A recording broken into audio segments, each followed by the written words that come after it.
एक प्यारा सा गांव था, शांत और गांव हरा भरा, जहां बहुत से प्रकार के खाने पीने की चीज मिला करती थी। तरह तरह के ठेले और दुकान लगा करती थी। उसी गांव में सूरज नाम का चिकन चावल वाला रहता था, लेकिन ये अकेला ही नॉनवेज बेचा करता था। इस कारण वह अपने चिकन का दाम अपना मन से रखा करता था। भाई जल्दी से मेरे लिए 1 प्लेट चिकन चावल लगा दो। ठीक है, लगा दूं, लेकिन आज चिकन चावल 100 रुपए है। भाई कल ही तो 50 रुपए थे, आज तुमने 85 कैसे कर दिया? भाई मैं अकेला यहाँ पर चिकन बेचता हूँ। अगर खाना है तो खाओ, नहीं तो दूसरे गांव जाकर खा कर आओ, पर यहाँ मेरे ग्राहकों को मत भड़काओ। एक तो इतना लूट मचा के रखे हो और ऊपर से बात करने की तमीज भी नहीं है। सूरज का अकेला दुकान होने के कारण वो अपनी मनमानी करता था। हल्की हल्की गर्मी का महीना आ चुका था। एक लड़का थोड़ा उदास होकर चलते हुए आ रहा था। हे भगवान, मैं कहाँ जाऊं, क्या करूं? मेरे पास तो फूटी कौड़ी भी नहीं है और ऊपर से भूख लग रही है। मुझे क्या खबर थी कि मुझे एक दिन ऐसा भी देखना पड़ेगा। वो लड़का ऐसे ही चलते चलते एक गांव में पहुंचता है। पास में एक लड़का होता है। लड़का खेत में काम कर रहा होता है। भैया, क्या आप मुझे खाने को दे सकते हैं? मुझे बहुत देर से भूख लग रही है। अरे भाई, तुम तो बहुत थके हुए लग रहे हो। आओ आओ, पास के पेड़ के पास बैठते हैं। फिर क्या था, दोनों पास के पेड़ के पास बैठ जाते हैं। काम करने वाले का नाम था गुलशन। गुलशन बड़ा ही सीधा और सादा था। देखो भाई, मेरे पास 4 सूखी रोटियां हैं और माँ ने थोड़ी टमाटर की चटनी दी थी। तुम्हें अगर आपत्ति न हो तो तुम ये खा सकते हो, मैं घर जाकर खा लूंगा। अरे भाई, जो भी हो, मुझे तो बहुत भूख लग रही है। लाओ लाओ, जल्दी दो मुझे। लड़का जल्दी जल्दी रोटी और टमाटर की चटनी खाने लगता है। वो काफी देर से भूखा था, तो कुछ ही देर में सब रोटी खा लेता है। वैसे तुम तो इस गांव के नहीं लगते, कहां से आए हो तुम? और सबसे पहले ये बताओ, तुम्हारा नाम क्या है? विशाल नाम है मेरा, और फिलहाल तो अभी मेरा कोई नहीं है। और तुम्हारा बहुत बहुत धन्यवाद जो तुमने मुझे खाना खिलाया। वैसे भाई, तुम कपड़े से तो पढ़े लिखे लग रहे हो। आगे कहीं रहने की व्यवस्था है या नहीं? अभी तो ना मेरे पास रहने के लिए जगह है, ना ही खाने के लिए कुछ। अगर तुम अपने पास मुझे रख लो तो बहुत मदद हो जाएगी। मैं तो एक गरीब आदमी हूं भाई, तुम्हें आपत्ति ना हो तुम्हें अपना छोटे से घर में तुम्हें रख सकता हूं, लेकिन हाँ, खाने के लिए तुम्हें ही कुछ काम करना पड़ेगा। दोनों इतनी ही बातें करके गुलशन के घर चले जाते हैं। गुलशन का घर ना पक्का मकान ना कुछ, एक मिट्टी की झोपड़ी जैसा ही एक घर था। गुलशन अपनी माँ के साथ रहा करता था। दोनों ही घर आ जाते हैं। तुम्हारे साथ ये कौन है? कहाँ से ले आई इसको? माँ, ये विशाल है। बेचारा बहुत भूखा था, तो इसे मैं अपना साथ घर ले आया। इसके पास अभी रहने के लिए कुछ नहीं है, तो मैं इसे अपने घर ले आया। वो सब तो ठीक है बेटा, लेकिन हमारे खुद के पास खाने के लिए सही से पैसे नहीं हैं। हम किसी और को क्या ही देंगे? माँ, मैं मेहनत कर रहा हूँ, ना कोई मेहमान जैसे आया है। आप उनके सामने तो ये सब मत बोलो। विशाल उन दोनों की बातें सुनकर समझ गया था, इन लोगों की हालत बहुत ज्यादा खराब है। माँ, हम दोनों आ रहे हैं बाजार की तरफ से घूम के। फिर गुलशन और विशाल अपने घर से निकल जाते हैं और बाजार की तरफ चलने लगते हैं। अरे भाई, तुम्हारी माँ ऐसी बातें क्यों कर रही थी? अगर तुम्हें रूपों की इतनी दिक्कत है तो तुम खेती किसानी क्यों कर रहे हो? अरे भाई, क्या बताऊं तुम्हें, एक समय पर मेरी माँ की बहुत ज्यादा तबीयत खराब हो गई थी, जिस कारण मुझे गांव के प्रधान से कुछ पैसे उधारी में लेना पड़ा, और मैं हूं पैसा चुका नहीं पाया, तो अभी प्रधान के खेत में ही काम करता हूं। जितना उधारी लगा है वो मैं चुका रहा हूं। गुलशन की बातें सुनकर विशाल को सारा माजरा समझ आ जाता है। अरे तो तुम कुछ करते क्यों नहीं हो? इतने सारे लोग छोटे छोटे धंधा खोल के रखें, तुम्हारा उससे काफी अच्छी कमाई हो जाती। ना ही मेरे पास इतने पैसे हैं और ना ही मैं इतना ज्यादा पढ़ा लिखा हूं। जो कमाता हूं उससे मैं और मेरी माँ खाकर अपना गुजारा करते हैं। बस चलिए सब छोड़ो, मैं तुझे गांव घूमता हूं। फिर क्या था, दोनों गांव घूमने लगते हैं उसे गांव में तरह तरह की खाने की चीज बिकती थी, लेकिन गांव में सबसे ज्यादा भीड़ रहती थी सूरज की दुकान पर, क्योंकि वो अकेला ही गांव चिकन वाला था। अरे गुलशन, इसके यहाँ इतनी ज्यादा भीड़ क्यों लगी हुई है? क्या बेच रहा है ये जिसको खाने के लिए गांव वाले भीड़ लगाकर बैठे हैं? ये तो सूरज का दुकान है। सुजीत जो है हमारे गांव में बहुत ज्यादा घमंडी किस्म का आदमी है। अकेला चिकन और चावल बेचता है, जिसके कारण लोगों की भीड़ हमेशा रहती है इसके दुकान पर। अरे इतना ज्यादा चिकन पसंद है गांव वालों को, तो किसी और ने चिकन या मटन की दुकान क्यों नहीं खोली? कोई कैसे खुलेगा? ये जो सुजीत है बहुत ही ज्यादा घमंडी किस्म का आदमी है। अगर किसी ने हिम्मत करके चिकन या मटन का दुकान खोल भी लिया तो ये कुछ न कुछ करवाकर उसको बंद ही करवा देता है। दोनों ऐसे ही बातें करके वहां से चले आते हैं। उसके बाद वो अपनी घर में खाना खाते समय, सुनो बेटा, महीना होने वाला है, कल तुम प्रधान से मिलकर आ जाना और कुछ पैसे भी उनसे ले आना। ठीक है माँ, कल मैं चला जाऊंगा और कुछ पैसे भी मांग लूंगा उनसे। अरे तुमको अगर परेशानी ना हो तो क्या मैं कल तुम्हारे साथ जा सकता हूँ? ठीक है भाई, कल तुम भी मेरे साथ प्रधान से मिलकर आ जाना। सूरज के दुकान पर दम दम भीड़ लगी हुई थी। लोग बड़े ही चाव से चिकन और चावल खा रहे थे। भाई चिकन चावल के साथ थोड़ा अचार और पापड़ मिल जाता ना, मजा ही आ जाता। ये क्या तुम्हारा घर समझे हो? 150 रुपए में तो तुमको चिकन और चावल खिला रहा हूँ, ऊपर से तुम और अचार और पापड़ की डिमांड कर रहे हो। इधर सुबह सुबह और दोनों प्रधान से मिलने के लिए उसके घर की तरफ निकल जाते हैं। आओ आओ गुलशन, क्या हाल है? खेत का सारा काम तो कर दिया ना तुमने? प्रधान जी, काम तो मैं अच्छी तरह से कर दिया है। मैं कह रहा था कि इस महीने कुछ पैसे मिल जाते तो घर के लिए राशन ले जाता। अरे एक तो तुमने मुझे कर्ज लेके रखा है और तुम जितना काम करते हो उससे तो कर्ज चुकने वाला है नहीं, और ऊपर से पैसे मांग रहे हो। अरे प्रधान जी, मैं तो आपके यहाँ ही काम कर रहा हूँ। अब मैं इसे और ज्यादा पैसे कैसे कमा के आपका कर्ज चुकाऊंगा? अरे तुम बेवकूफ हो क्या? तुम्हारा ब्याज पर ब्याज लगकर जितना तुम उधार लिए थे उतना तो फिर से हो गया है। मुझे नहीं लगता कि तुम कभी अपना कर्ज चुका पाओगे। साफ साफ सुन लो, अगर गुलशन तूने 1 महीने के अंदर अपना कर्ज पूरी तरह से नहीं चुकाया तो मैं तेरा घर है, तेरा जमीन जो है सब ले लूंगा। अरे प्रधान जी, मुझे माफ करना, मैं इतनी जल्दी आपका कर्ज कैसे चुका पाऊंगा? मुझे थोड़ा और समय दे दो। बहुत समय तुम्हें दे चुका हूं गुलशन, और नहीं 1 महीना है। तुम्हें जो करना है कर सकते हो, पर मुझे 1 महीने के अंदर पूरे 400 रुपए चाहिए। फिर क्या था, गुलशन वहां से उदास होकर चला आता है। अरे भाई तू उदास मत हो, सब ठीक हो जाएगा। कैसे ठीक होगा भाई? मैं इतने पैसे कहाँ से लाऊंगा? मैं तो बस खेती करता हूँ।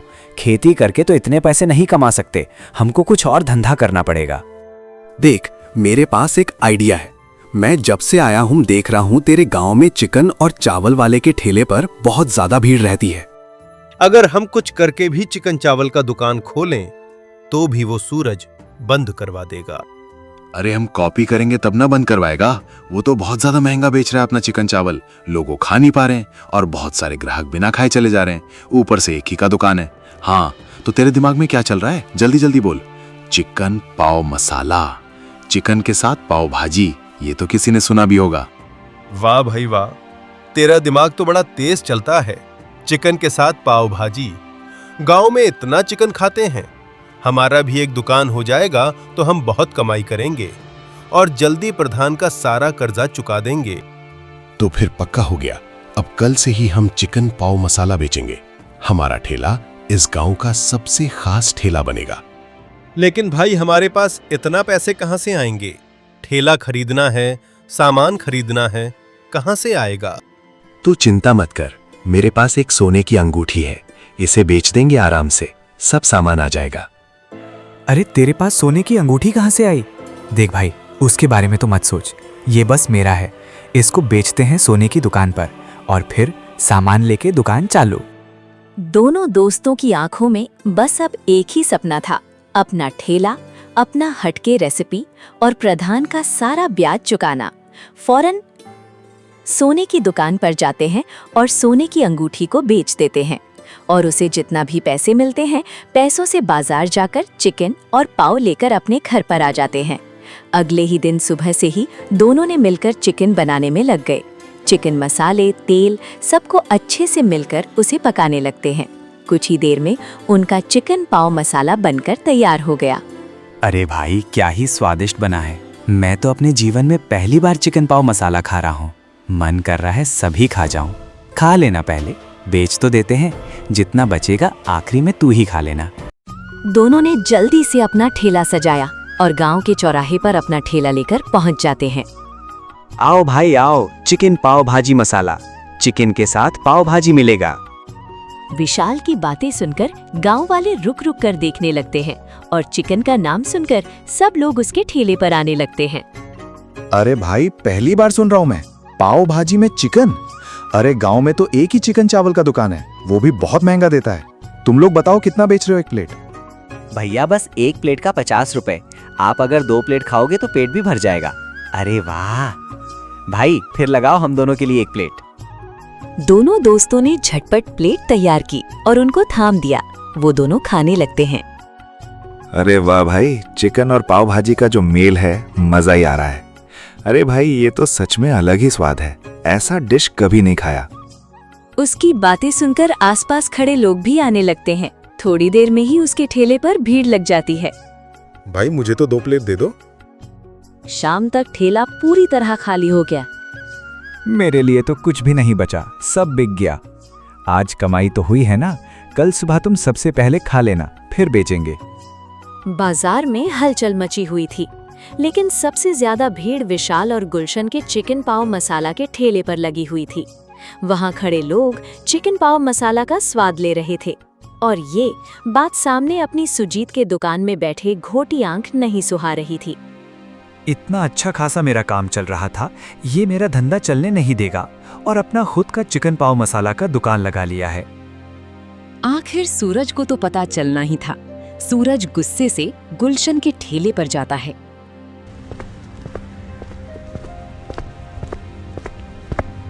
क्या जादू किया है रे तूने चिकन पाव में, जो सब तेरे ठेले के पास आ रहे हैं? हमारे चिकन चावल फीके पड़ गए क्या? मेहनत और सफाई से बनाए खाने में ही असली स्वाद होता है सूरज भैया। हमारे चिकन पाव मसाला में कोई जादू वादू नहीं है। ये तो बस तुमसे 2 गुना कम दाम में मिल रहा है, मात्र 50 रुपए। इसीलिए ही लोग आ रहे हैं। तुम भी अपना लालच कम करके अपना चिकन चावल का दाम कम रखो, लोग क्यों नहीं जाएंगे? चल रहा है गुलशन, इस नए छोरे को समझा दे, जल्दी तुम दोनों का ठेला उठवा दूंगा यहां से मैं। अगर ईमानदारी से कुछ नहीं कर सकते तो कम से कम किसी की मेहनत बिगाड़ने की कोशिश मत करो सूरज भैया।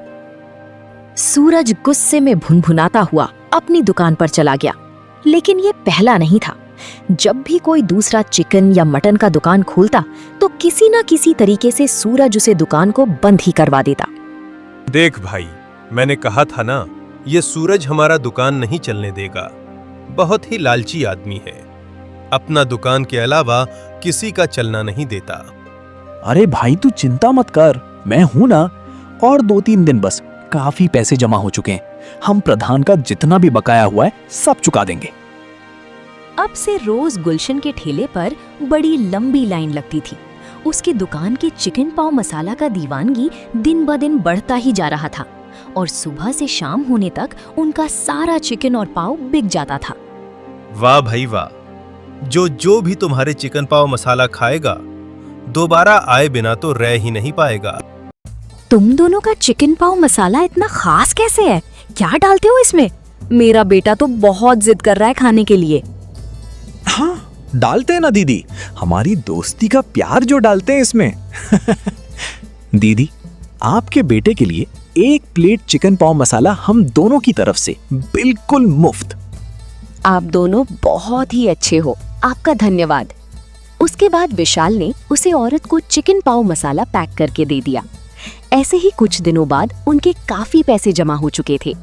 सुनो भाई, पैसे काफी जमा हो चुके हैं। अब हम जाकर प्रधान का सारा बकाया चुका देते हैं। सही कह रहा भाई, चलते हैं, प्रधान के सारे पैसे उसको दे देते हैं। बड़ा चौड़ में बातें कर रहा था। हम इतनी जल्दी उसका पैसा चुका देंगे, वो तो हैरान हो जाएगा। फिर क्या था, दोनों दोस्त निकल जाते हैं पैसे लेकर प्रधान के घर की ओर। आओ आओ जय और वीरू, तुम दोनों के चिकन पाव मसाला के बारे में बहुत सुना हूं। पूरे गांव में धमाल ही मचा दिया है। हाँ मुखिया जी, इसीलिए आपका कर्जा चुकाने आए थे। ये लो पूरे 400 रुपए ब्याज के साथ। हम दोनों ने दिन रात मेहनत करके ये पैसा जुटाया है। क्या चिकन पाव मसाला में इतनी ज्यादा कमाई हो रही है? इतनी क्या जल्दी थी बेटा, आराम से चुका देते। उसकी बातें सुनकर विशाल मन ही मन मुस्कुरा रहा था। कैसे देखकर हर किसी का मन बदल जाता है। उसी दिन पहले तो बड़ा ही गुस्से में बात कर रहा था। विशाल गुलशन आज बड़े ही खुश थे क्योंकि उन्होंने आज अपनी मेहनत से सारा कर्जा चुका दिया था। दोनों ही बातें करते करते अपने घर की ओर जा ही रहे थे, तभी उनको पास पुराने हलवाई संदीप काका ने आवाज दी। उनकी आंखों में गहरी समझदारी छलक रही थी। और बता गुलशन, बेटा तेरा धंधा तो बढ़िया चल रहा है ना? हाँ काका, आपका आशीर्वाद है बस।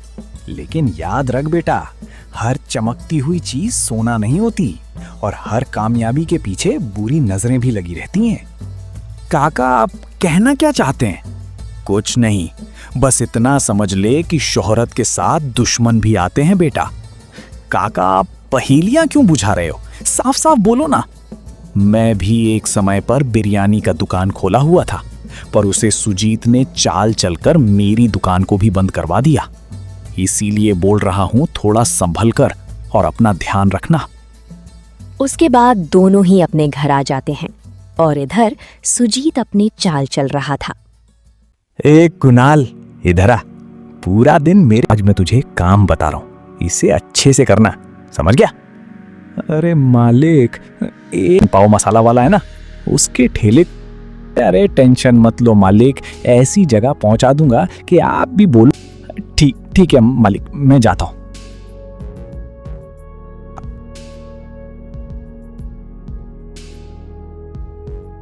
तभी ये सब गुलशन बातें को सुन रहा होता है। कुणाल जैसे ही गुलशन के ठेले के पास आता है, वैसे ही गुलशन और उसका भाई दोनों मिलकर उस कुणाल को पकड़ लेते हैं। तो ये चल रहा था वो सूरज। अब तो इस सूरज को पुलिस के हवाले करना ही होगा। अगली सुबह गुलशन पुलिस के साथ सूरज के ढाबे पर पहुंचता है। अरे ये क्या, आप लोग कौन हो और यहाँ पर आप कैसे आए? अरे आपको याद नहीं है रात को जो आपने कांड किया है? रात को कुणाल हमारे ढाबे पर आया हुआ था, हमने उसे पकड़ लिया और उसे सारा सच उगलवा लिया। अब आपको पुलिस थाना जाना ही पड़ेगा सूरज भैया। अरे नहीं, मुझे छोड़ दो, अब हम इस तरह का पाप नहीं करेंगे, मुझे माफ कर दो।